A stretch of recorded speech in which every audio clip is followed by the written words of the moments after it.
back to Lex Reads. So in today's video, I wanted to do my top 10 5-star contemporary books. These are books, again, they are 5 stars, so they are gems. So I want to share some with you. But before we get started, don't forget to like, comment, and subscribe. So again, like I was saying, these are 5-star books. After I read them, I was just like, oh my gosh, these books are amazing, beyond amazing. It's hard for me to give a book a 5-star. It has to just be like impeccable, okay? I know people rate, books differently, or like the meaning of like, a 3-star, 2-star, 5-star. So like 1 star clearly is bad, 2-star it's fair, 3-star that was a good book. It was a good book. 4-star, it was a great book. 5-star, it was fantastic. And these are in the fantastic category. So I have 10 of them for you. And then the genre is contemporary books. All right. So first, of course, I always have to mention this author. She has so many books. I've read all of her books, but I noticed I don't talk about this one in particular a lot. I wanted to highlight it and showcase it. And it is, first of all, Bernice McFadden. And the book is Glorious. This book, the reason why it's a 5-star for me, you guys know I say time and time again, my favorite genre of all times is the Harlem Renaissance. This book is the Harlem Renaissance. The theme is the Harlem Renaissance. And what I love what she did with it, she took a fictional character named Easter Barlett, and Easter is based on Zora Neale Hurston and Nella Larsen. And if you know the background of these two authors' stories, it's actually very sad, especially I would say with Zora Neale Hurston. You guys know Zora Neale Hurston. She was a pioneer when it came to, Harlem Renaissance. You cannot, every time you mention Harlem Renaissance, you have to mention Zora Neale Hurston. That's how, powerful her name was. She was an anthropologist, just a goat, and a first in her league. But towards the end, she had to do domestic work. She was accused of, molesting a child, which she had nothing to do with because she was in Honduras at the time. And although the case got dismissed and they realized that she was innocent, that still tarnished her name. So she went back to the South and had to work as a domestic. And you can imagine someone with that weight to their name having to do that. And she died poor. And if it wasn't for Alice Walker, she wouldn't even have a, gravesite. And with Nella Larsen, she's known for 2 books, mainly Passing.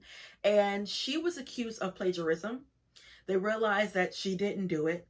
And after that, she was like, you know what? I don't want to do this writing anymore. So I'm going to go back to my first occupation, which was nursing. And they said that she just basically excommunicated herself from, the literary world. They didn't see her ever again. And she just stopped writing. And if you guys have read her works, fantastic, fantastic, fantastic. Passing is one of my favorites. It's so bittersweet because she could have had more writings and more works, but because of racism and something that she was falsely accused of, she was like, I'm done with this. I don't want to do this anymore. This book, like I said, the main character are both of these characters. She also has real life figures from the Harlem Renaissance. So you're going to meet Langston and, Claude McKay. It was fantastic, okay? If you guys like audiobooks, I would also highly recommend this because Alfre Woodard, she is the one that does the narrating. And you already know, Alfre Woodard that's an actress right there. Next is Mama by Terry McMillan. Now, you guys know every time you say Terry McMillan, you're always going to mention Waiting to Excel, which that is a fantastic book. I have read it twice. I have so many perspectives on that book. It's that's one of my top books, Waiting to Excel. But Mama is just as good as Waiting to Excel. This is a 5-star. This is her first book. It's not written like a debut novel. I always say Terry knows how to write dialogue. That dialogue is nobody can write dialogue like Terry McMillan, in my opinion. This is semi-autobiographical. So you have a family. Oh Lord. Mildred is a woman that she kind of, she get out there a little bit, but she takes care of her children. She does. Excellent mother. When it comes to financial issues, there's, some woes because she's a single mother. She has 5 children. And you have a daughter named Frida. Frida is the oldest. So, of course, a lot of responsibility comes on, upon her. And she wants to be a writer. But you see just the livelihood of all of the siblings, the mama, the daddies that come along with it. And it is just so funny. It's based in Port Huron, Michigan, which that is where Terry McMillan is from. Terry is one of 5. She's the oldest. And she wanted to be a writer. She became a writer. She moved to California. Frida moves to California. And y'all, if y'all looking for a good read that is funny, has some serious moments, character development, y'all need to pick out Mama. It is so, so, so good. These characters and the children, you know, the children, there are, you know, you have some children where you can tell they've been used to being around grown folks. These siblings, they are a prime example of that. They cracked me up. When I was reading this book, I just was cracking up.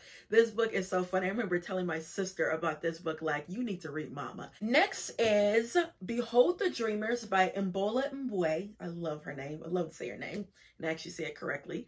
This was an Oprah Book Club pick in 2017. This is about a family from Kenya.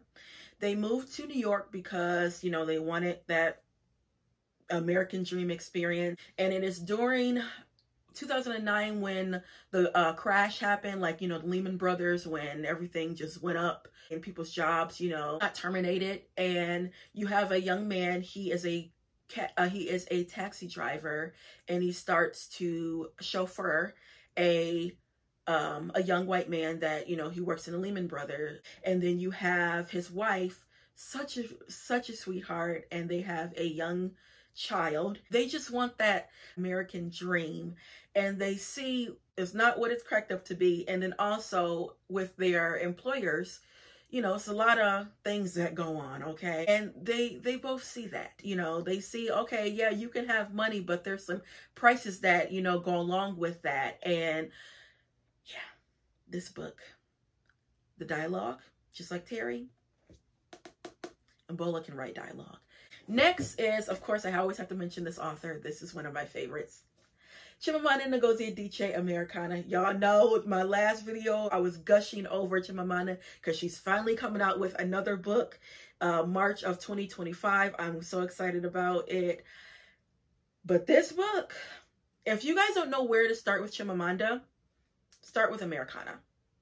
This book opened my eyes to so many perspectives in society, in Black society and Black culture in America, because she is an African living in America, and you just see it through her eyes and through her lenses. When you are an African American living in America, it's a different perspective as being an African living in America.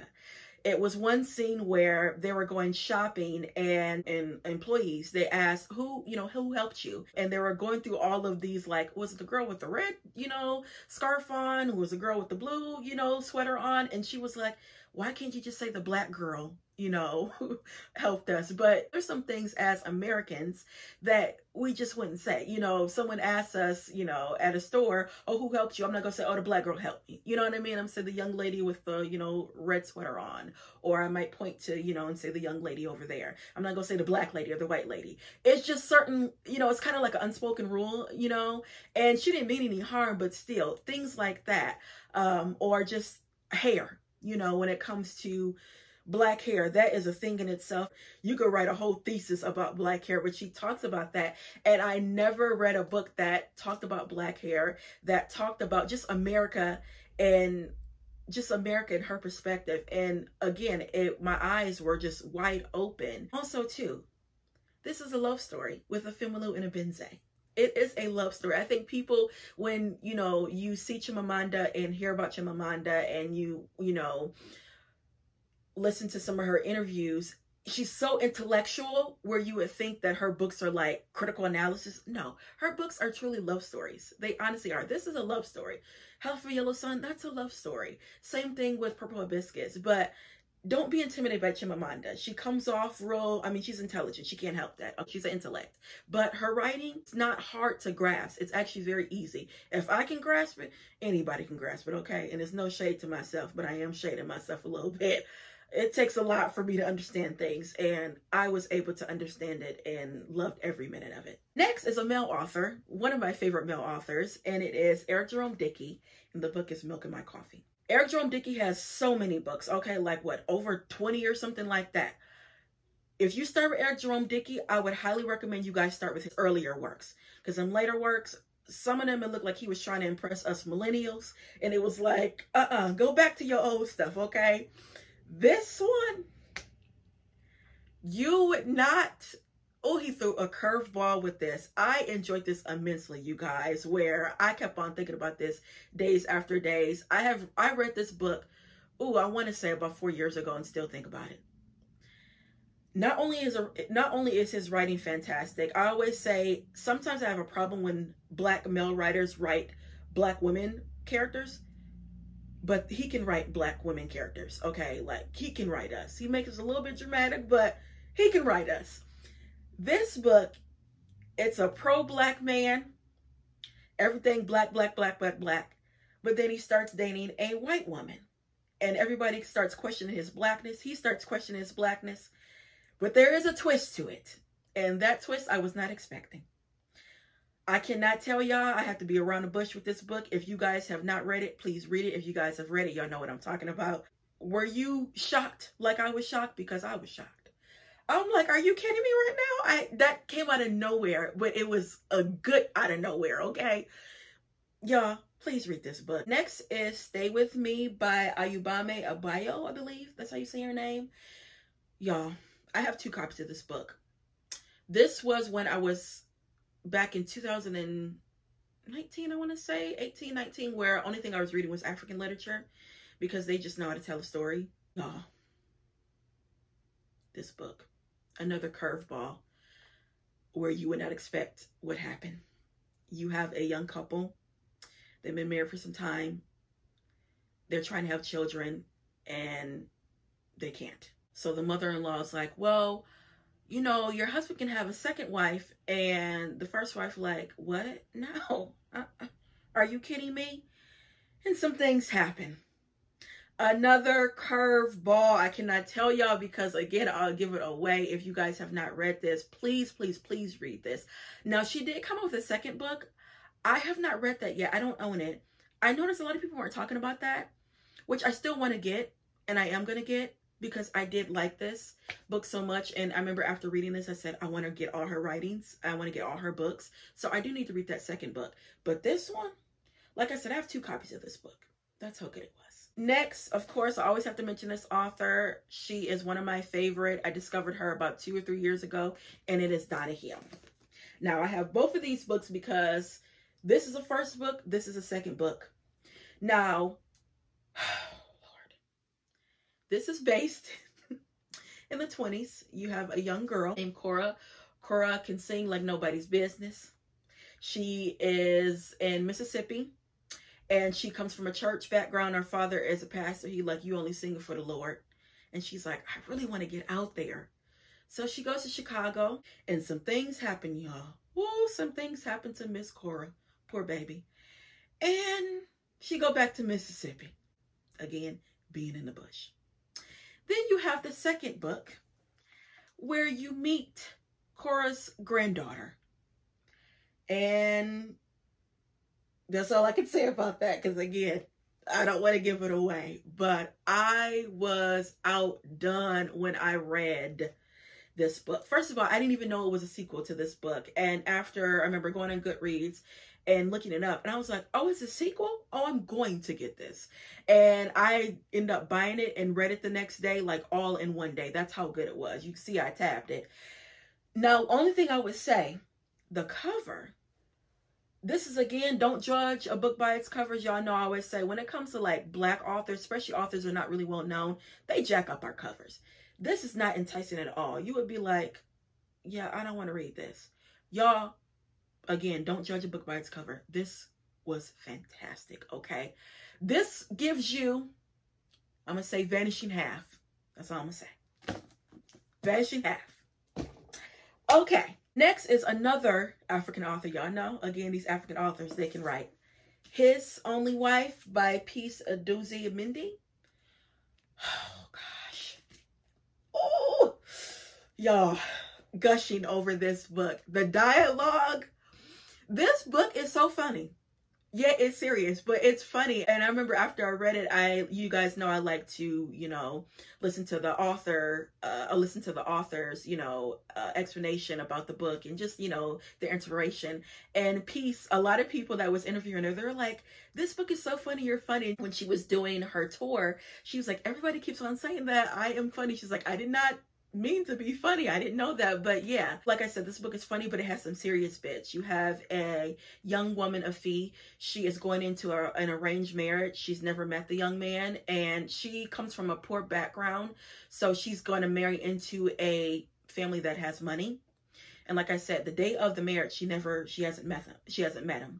But a couple weeks later, she meets him and she realizes, I really do like him.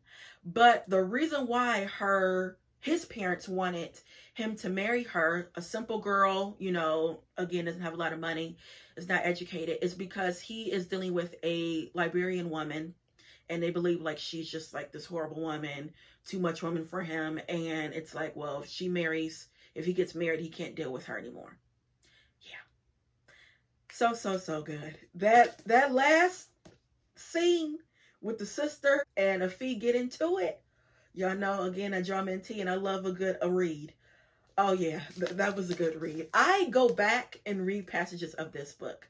That's how much I like this book. I actually need to read this book again. And she's one author where after I read this book, her debut book, I'm like, I'm getting all her books. And I did read her second book, Night Bloom, loved it. I gave it a 4.5. Because this is a 5. I did a reading vlog on that book. But yeah, her writing is impeccable. She is an author where when she comes up with something, I'm getting it. So yes. And then lastly, Patsy by Nicole Dennis Benn. This book is it's heartbreaking, but you get closure at the end. And I love that. Now, what Patsy did, I disagree heavily.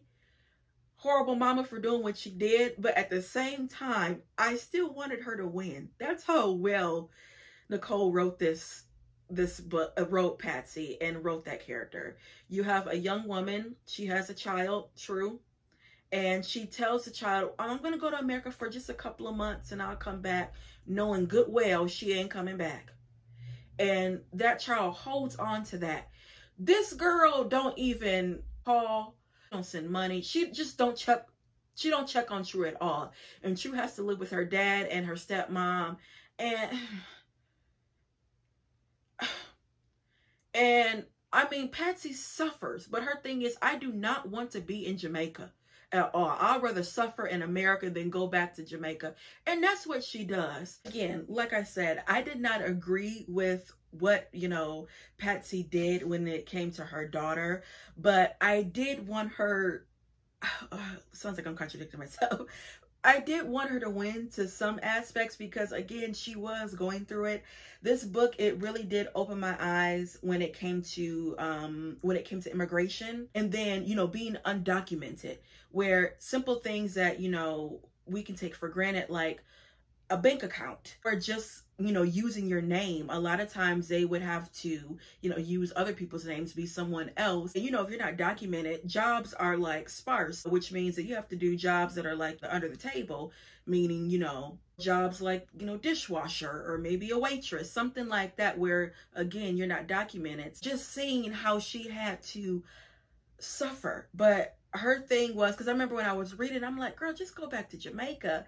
But she was just like, I just cannot. I would rather, again, suffer, have to do all these jobs, not know where my next meal is coming from before I go back to, Jamaica.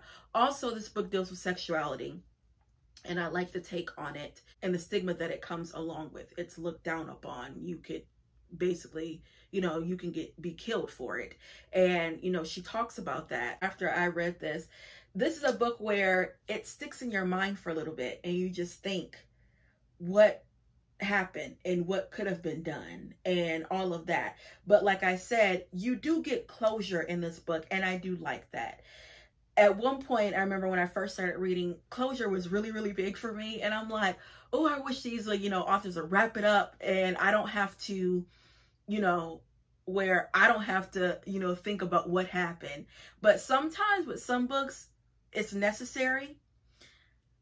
with this book, I mean, if she would have wrapped it up, like if it wouldn't have been any closure, it would have been fine because the writing was so fantastic. And also too, was kind of like, in that situation, what good can come out of it? But the fact that she did give you closure, it's like, that's probably why I ranked it a 5-star, because although it wasn't wrapped up in a nice, neat bow, it still was realistic. You still felt like, okay, I'm good. True's good. Patsy, yeah. True was good. That was my main priority, was True, the daughter. Was she gonna be okay? Although hard subject matter, you know, when it comes to this book, especially mother-daughter relationship, and you see just the innocence of a child, this still was fantastic. If you haven't read it, please, please, please read it, because it's just, this book is brilliant. It honestly is brilliant. So yeah, guys, that is it when it comes to my 5-star picks of contemporary literature. I'm going to do some more of these where like different genres, because I got a lot of 5-star picks this year. In particular, I have just been reading like just so many good books where they have been 5-star worthy. And like I said, it takes a lot for me to give a book 5 stars. Like, it has to be beyond incredible. And I've had some this year, and then with this list, these are 5 stars. Like I say all the time, we know how to write. We just can write. So yeah, guys, that's all I have for you, and I'll be back with more Black books. Bye.